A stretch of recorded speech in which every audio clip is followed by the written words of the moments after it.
দুনিয়াতে মানবতা এখনো বেঁচে আছে। আর মানবতা বেঁচে আছে বলে দুনিয়াটা এখন পর্যন্ত টিকে আছে। এই ভিডিওটা হচ্ছে তার বাস্তব প্রমাণ। এই ভিডিওটা শেষ পর্যন্ত দেখলে আপনারা বুঝতে পারবেন। দেখেন, এই ভাইটা দেখেন, ছোট্ট এই ভাইটা দেখেন কিছু আশিরের বোতল আর পানির বোতল নিয়ে যাচ্ছে রাস্তায়, রাস্তায় বিক্রি করার জন্য। মাঝখানে এই দেখেন মাইক্রো ড্রাইভার ভাইটা এসে তাকে গাড়ি মেরে দিয়েছে, উল্টা তার সাথে রাগারাগি করতেছে। তাকে মানে সরি না বলে তার সাথে রাগারাগি করতেছে। দেখেন ভাইটা অসহায়, কি করবে আর?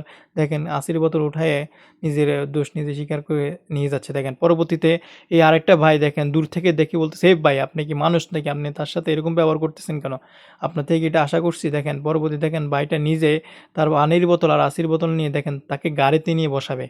মানে তাকে কতটা সম্মান জানাচ্ছে দেখেন। পরবর্তীতে ওই ভাইটা বলতেছে, "না, না এরকম করে নিতেছেন কেন? গরিব সবসময় গরিবই থাকে। গরিবে এত বড় গাড়িতে উঠতে পারবে কিনা?" পরবর্তীতে দেখেন ভাইটা বলতেছে, "তুই সর এখান থেকে। তুই এখান থেকে সরে যা।" পরবর্তীতে দেখেন এই ভাইটা দেখেন কত সুন্দরভাবে ভাইটাকে গাড়িতে বসায় সম্মান জানাচ্ছে, তাকে রেস্টুরেন্টে নিয়ে যাচ্ছে খাওয়ানোর জন্য। সত্যি অসাধারণ একটা ভিডিও ছিল। ভালো লাগলে শেয়ার করে দিন। ধন্যবাদ সবাইকে।